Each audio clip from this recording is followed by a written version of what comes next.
Anna had always believed that life should be planned. Every hour, every destination, every dream, carefully scheduled. She wasn't a woman of surprises. Her calendar was filled months ahead, and even her vacations felt like business meetings. On that cold October morning, she was heading to Berlin for yet another conference, thinking only about deadlines and presentations. Max, on the other hand, lived in chaos that somehow worked. His camera bag was always packed, his passport always ready.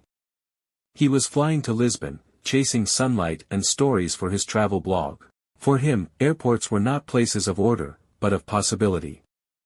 They met for less than a minute, just two travelers standing in the same check-in line. A small confusion, a distracted glance, two similar envelopes with boarding passes, and fate quietly swapped their paths. Anna boarded her flight, still answering emails. She didn't notice that the city code on her ticket was LAS, not BR. When she finally looked up from her laptop and saw the golden coast of Portugal below, her first reaction was disbelief. Then panic. Then laughter. For the first time in years, she didn't know where she was supposed to be, and it felt strangely freeing. Max discovered the mistake hours later, surrounded by the gray skies of Berlin. His t-shirt was too thin for the weather, his shoes too light for the rain. He cursed softly, then smiled. Maybe this was exactly the kind of story he needed to tell. Days passed. Anna wandered through narrow streets, tasting unfamiliar food, watching the ocean crash against the rocks.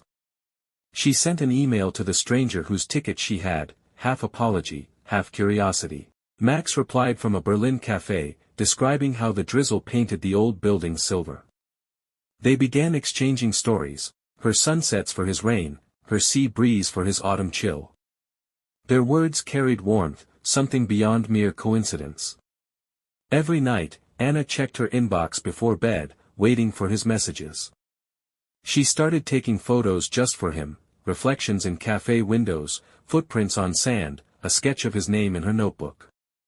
Max, in turn, wrote about her in his blog, calling her, "the woman who took my seat and my plans." 2 weeks later, they agreed to meet halfway, in Prague, a city neither of them had meant to visit.